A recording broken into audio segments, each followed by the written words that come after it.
Gente, como é que eu faço com o Tintin? Cadê minha taça? Tintin com a Cíntia, vai. Aqui. Tintin. Olha.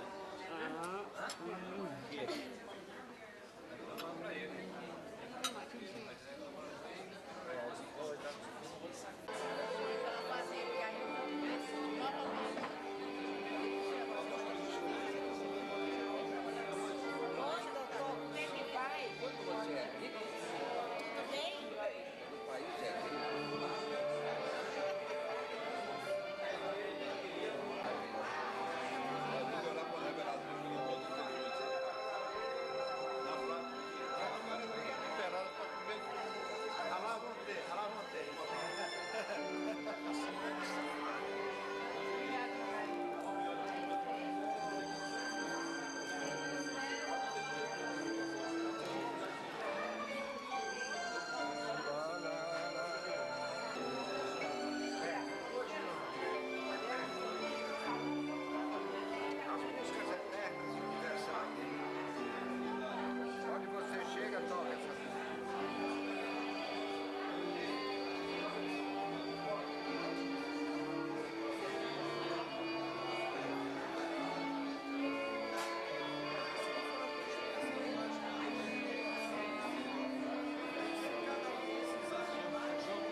vida política, a gente mede o prestígio pelos votos.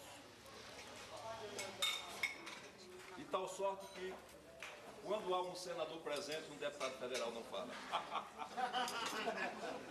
Além do mais, se não bastasse os votos, a extensão do mandato. Eu só tenho 4 anos e ele tem 8.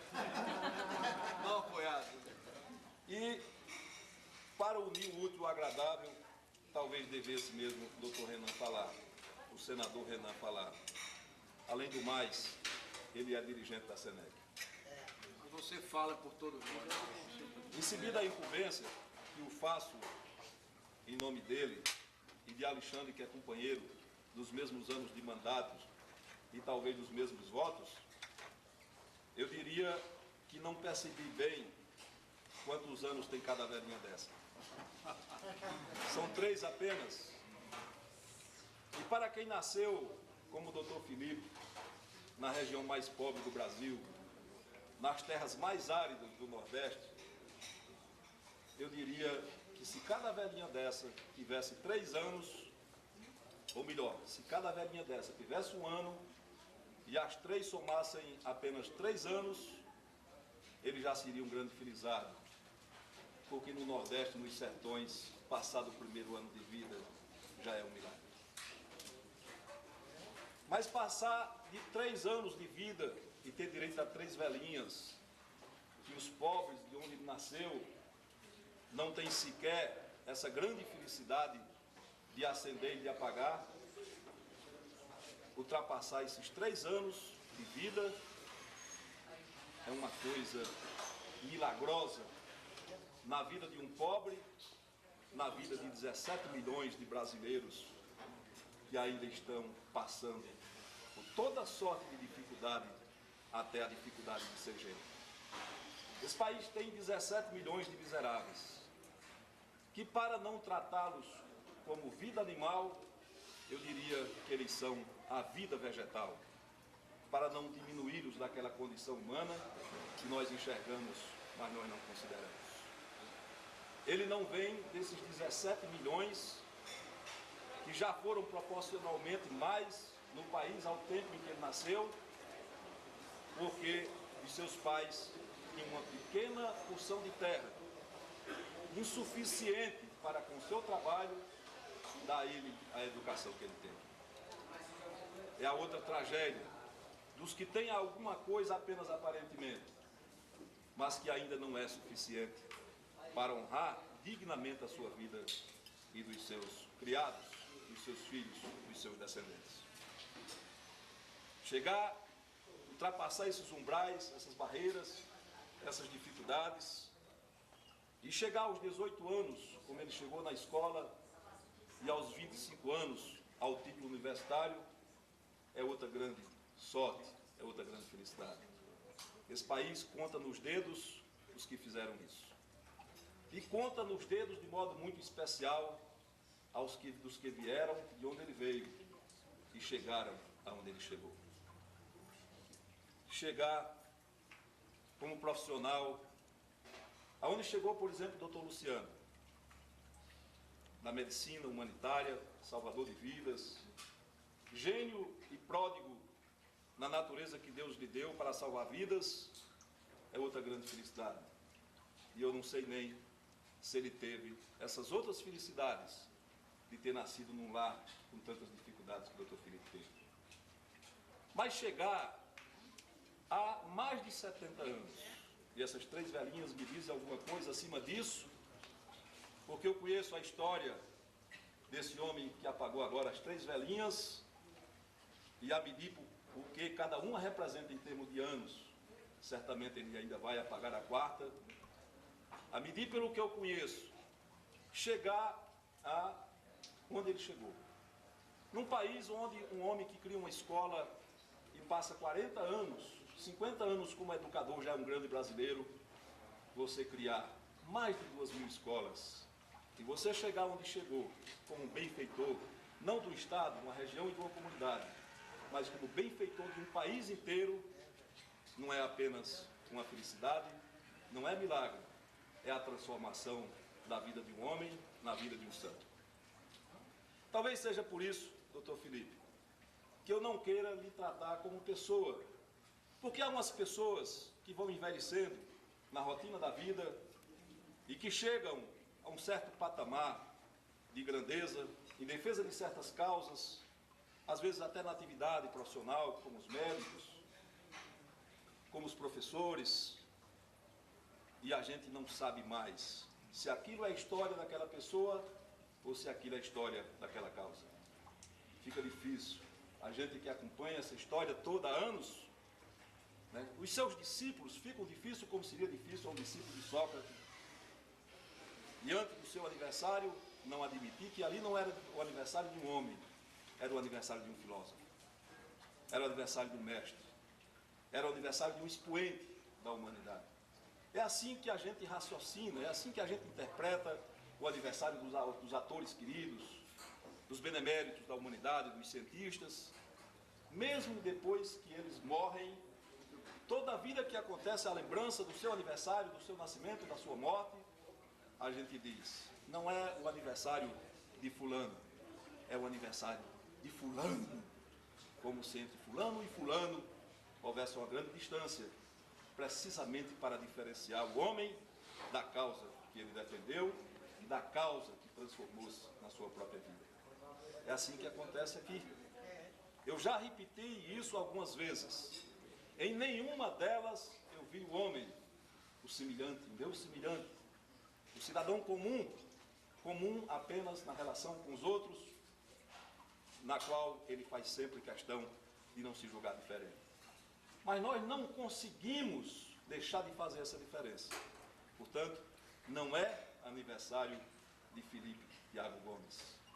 É o aniversário do homem que encarou a causa da educação do Brasil como um desafio individual, o que nenhum de nós faz. Isso serve para a gente conhecer os nossos próprios limites e a gente serve para a gente saber o quanto as pessoas são capazes de se diferenciar de nós. É o homem comum, é o homem que não sabe o tamanho que tem e que nós, pelo bem que queremos a ele, pela circunstância de sermos tão familiares, tão próximos, na convivência diária, nem mesmo o senador da República, tão jovem, tão brilhante, um homem público tão reputado, tão conhecido no Brasil, nem ele, sem falar em nós, nem ele sabe o tamanho que esse homem tem. Nós desprezamos a circunstância de ser um homem comum, porque nas relações diárias ele é mais um. Ele é uma pessoa com a qual nós conversamos. E me lembro de uma vez, numa cena comovente, eu vi uma pessoa achá-lo diferente. Foi em Codó, no Maranhão. Ele me chamou, já contei isso a Renan, me chamou para visitar uma escola em Codó que estava abandonada. E quando ele viu o estado da escola, preferiu ficar no hotel, recluso e depressivo, porque ali estava um nascimento do que ele viu plantar, e ele ajudou a plantar em processo de deterioração. E ele disse, vá lá e procure, faça isso. Procure saber se entre os que fundaram essa escola, se ainda há alguma pessoa viva com capacidade de replantar a semente. E eu fui e identifiquei um promotor público, que coincidentemente estava em briga com a direção da escola, porque não aceitava ex-aluno que foi dali, e com seu trabalho e a sua mobilização, ajudou a reconstruir aquela escola, a reformar e a manter aquela escola, não se conformava. Vê-la depois como homem formado, fruto daquele ensino e daquela casa, não se conformava em ver aquela escola em abandono. Havia um estado de beligerância entre o ex-aluno, que agora era uma autoridade, e a direção da escola, que caiu na mesmice e que não sabia mais identificar as ruínas que estavam à vista. Pois bem, e eu fui e disse a ele que havia identificado essa pessoa, e ele me disse que conheceu esse rapaz quando jovem, fazendo movimentos na cidade em favor da escola. E eu levei ao promotor. Não disse que ele estava na cidade, mas disse que alguém, em nome da SENEC, queria conversar com ele, para saber se ele poderia ajudar na recuperação da escola. E eu levei. E quando ele chegou, o rapaz Ele bateu no peito, como ele faz com a gente, uma forma de envolver a gente nessa obra, né, que cada vez dia mais nos consome, da nossa solidariedade, que às vezes é a divisão das próprias responsabilidades domésticas, da criação dos filhos, como fez minha mulher durante 15 anos, abdicando praticamente da circunstância de ser mãe para ser uma aliada dele, uma discípula dele, para ser uma pessoa envolvida na causa dele. Pois bem, ele bateu assim no rapaz, no coração do rapaz, e disse: eu gostaria que você ajudasse essa escola. E o rapaz disse: com quem eu estou falando? E ele disse: com seu criado Felipe Tiago Gomes. E o rapaz teve uma crise surpreendente de choro. Chorou convulsivamente. Todos nós choramos, menos ele, que já está acostumado a ver o nosso choro em defesa daquilo que foi a ideia de estudante, que ele ainda hoje preserva, acendendo 3 velas, cada uma de mais de 20 anos. Pois bem, e ele, embora lacrimejasse um pouco os olhos, ele olhou para o rapaz, e o rapaz quase ajoelhado, chorando convulsivamente, disse: interessante, o meu guru, o homem, o brasileiro, que eu achava que era um velhinho de bengala, porque um homem sem bengala, e um homem ainda jovem, que não seja um velho, não pode ser um sábio, e nem pode ser um grande brasileiro, que eu sempre achei que era Felipe Tiago Gomes, menos vendo tão bem, tão jovem, como eu estou vendo. E nós choramos, todos, e essa cena de choro eu repeti muitas vezes. É ela que, vez por outra, toca o meu coração, né, que desses dias certamente estará como o dele, pedindo o socorro, graças a Deus presente do Dr. Luciano, que transformou-se para ele o segundo pai, o primeiro Deus e o segundo, que assim como Deus foi capaz de ressuscitá-lo numa mesa de operação. Pois bem, meus companheiros, para que não haja delongas e para que a gente não possa contar muitos episódios, que às vezes ensinam, que às vezes enriquecem, e que servem para cada vez mais bulir, não só com a nossa consciência, que no comum das vezes é muito adormecida, é muito preguiçosa, somente a dele, a consciência dele, nunca dormiu, somente a consciência dele nunca descansou, porque a cada dia que ele tivesse descansado, talvez 20, 30 escolas tivessem fechado nesse país. Essa é a graça de um homem pobre, que estudou ao longo de animais a longas distâncias, onde cruzava praticamente os desertos, que não eram outra coisa senão a extensão das terras dos seus velhos pais.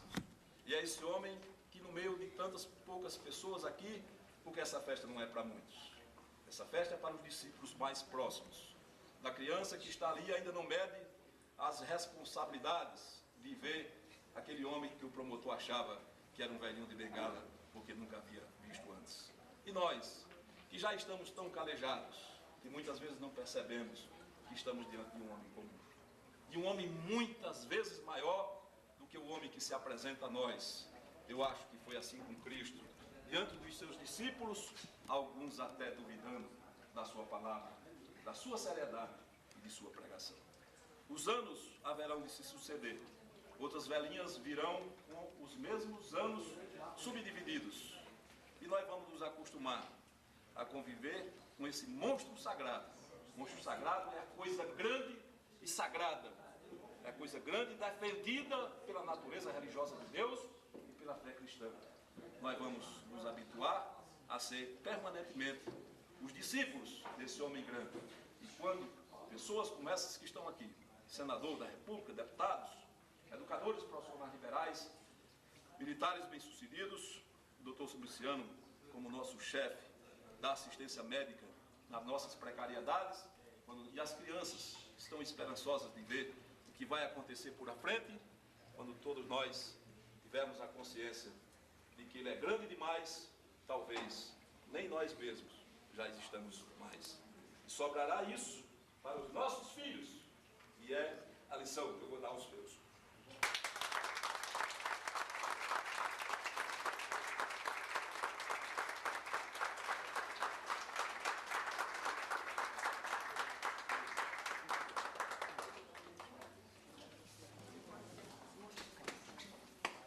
meu presidente. Não falei de Dona Maria Gomes para que ela não roubasse no aniversário dele o merecimento que ela tem. No aniversário dela, nós vamos falar também sobre essa extensão do coração que já passou, do coração, da personalidade e dessa riqueza de vida que eu estou vendo. Só quer oferecer essas flores aqui a Simone.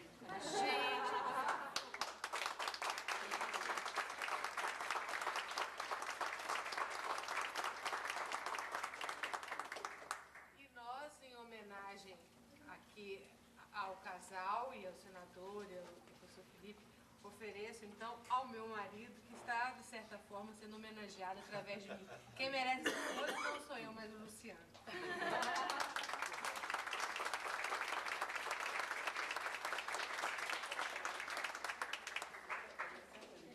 Meu presidente, depois destas palavras que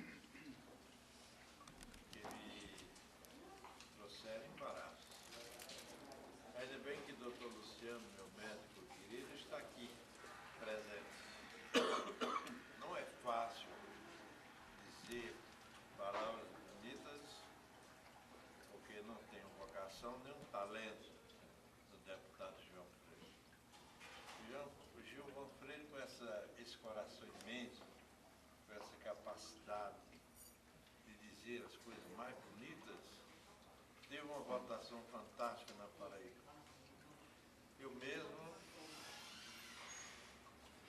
fiz um trabalho para ele. Eu mesmo constantemente falo no seu nome, como um nome sério, como aquele deputado que merece respeito na Paraíba. E não estou fazendo favor nenhum, porque Giovanni é uma grande personalidade. O que eu posso dizer? Sim, agradecer a todos que ajudam o campanha. Todos ajudam. E tem um ex-aluno nosso que está me levando a conhecer a Europa.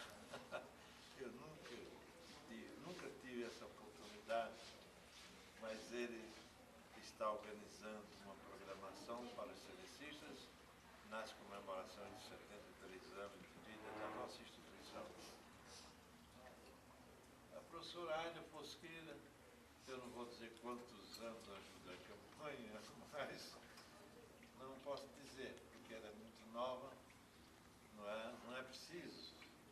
E quantos que estão aqui, a Dona Line, esse dínamo espetacular, que ajuda a carregar a campanha diariamente, a Dona Zilda, todos, enfim, a diretora da creche, que chega às 7, sai às 19, quando todos os pais já pegaram as crianças. Enfim, se eu fosse falar no nome daqueles companheiros que fazem esse trabalho admirável, que me ajudam a viver, porque cuidar da SENEC, estou me recordando aqui da nossa querida, que trabalhava na Comissão de Orçamento, que está ali ao lado da Cristina, Secretaria de Orçamento, que já de madrugada, quando fechava, era o último momento. Daí ela dizia, mas a SENEC não foi beneficiada, não tem centavo? Aí acordou todo mundo para colocar em uma verba que salvou a campanha. Quer dizer, a nossa eterna gratidão a todos. Veja só, o jovem senador está aqui conosco. Chegou no momento e nós estávamos aflitos, assim, quase sem rumo. Ele chega presidindo aquela comissão de orçamento, que já enterrou muita gente, mas ele ficou vivo, não foi maculado, então chegou para dizer, eu como ex-aluno estou aqui presente. E já está resolvendo grande parte das nossas dificuldades, não é, junto às instituições, porque meu amigo está ali, ex-aluno, não é, de lá estivemos juntos com o doutor Bonifácio, e o Bonifácio, que é uma grande personalidade do Ministério da Previdência, dizia, professor, aqui só tem gente para atrapalhar, de maneira que se prepare. Eu digo que precisa trazer, não precisa trazer uma pessoa para cá, uma pessoa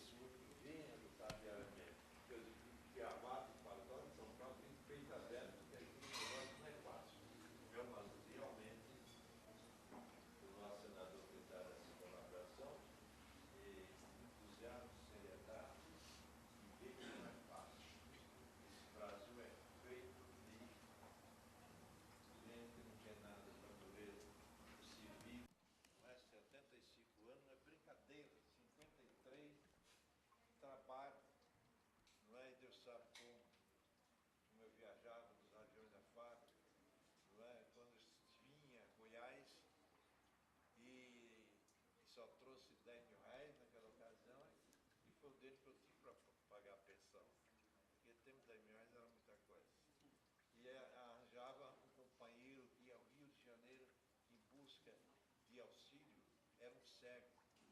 Eu digo, o senhor conhece alguém no Rio de Janeiro? Ele disse, não. Eu disse, então eu vou lhe ajudar. Vou lhe levar. E levei ao serviço da arquidiocese. Ele com a mala na cabeça, eu com o saco nas costas, eu com a minha mala no ombro. E saímos ali e fomos até lá. E encontramos, pegava o ônibus e eu escolhi o lugar que não tinha ninguém. O cobrador estava atrás, eu pegava na frente para não pagar. Quando ele vinha chegando à frente, eu passava para trás. Eu achava que aquilo era uma contribuição para o motoneiro que o cobrador estava me dando. Ele nem sabia, mas estava me ajudando. Né? E fui levando assim, vou contar a história que é muito longa, muita gente sabe dessas coisas. E eu estou aqui, com o remédio do doutor Luciano, com as pernas aliviadas, que eu já tinha andado direito, já andava. Alguém dizia, levanta os pés. E eu já estava nesse ponto. E eu já estou querendo correr. Quer dizer, a gente com disposição para a luta, porque viver é lutar também. Né? A pessoa que se acomoda. Eu conheço uma pessoa aqui da campanha que tem problema sério. Tem dia que ele procura 3 médicos. Eu não vou dizer quem é, mas ele está presente. Quer dizer, a SINEC é luta. Sem luta não é SINEC. Ora, quando tem problemas seríssimos, eu digo, amanhã será diferente. Repetindo uma palavra, uma frase do inesquecível Pascal Carlos Magno, criador do teatro estudante brasileiro. É preciso ter fé. Fé no que fazemos. Há pessoas que nem acreditam em Deus. Mas eu acredito e acredito na fé dos cientistas. E às vezes fico muito triste quando vou a um estado e que a gente vê, como aconteceu, não digo estado, não é que a gente sente uma diferença enorme de outros estados. Chegamos naquele e encontramos esclarecimento social do governo. Ora, meu Deus, o mal está em nós, não no governo. O governo tem muitas falhas, mas o governo mandou fazer a SINEC. Nós é que criamos e nós temos a responsabilidade de conduzi-la, não é? Com brilhantismo até. Está outro ex-aluno, que é deputado federal, Alexandre, não é? E, aliás, deu um pulo muito grande, não foi nem vereador, nem deputado estadual, passou logo para deputado federal. Nessa carreira você termina na presidência da República. É a maneira que eu vou terminar, que eu estou me estendendo muito. Agradecendo a todos. Esperando que o senador aceite o convite que eu lhe fiz para a reeleição em agosto. Nós estamos muito felizes de fazer agora a minha campanha. Nós precisamos de todos, dos dois, não é? Eu convidei o Gilvão para ser o presidente inicialmente, mas Gilvão gosta muito é de ler, escrever e fazer discurso bonito, comover os eleitores da Paraíba, não é? E a gente, de uma certa maneira, não é? Uma vez ele na Assembleia Legislativa da Paraíba, como presidente da Assembleia, deixou a presidência, foi fazer um discurso, chorou, e o pessoal chorava.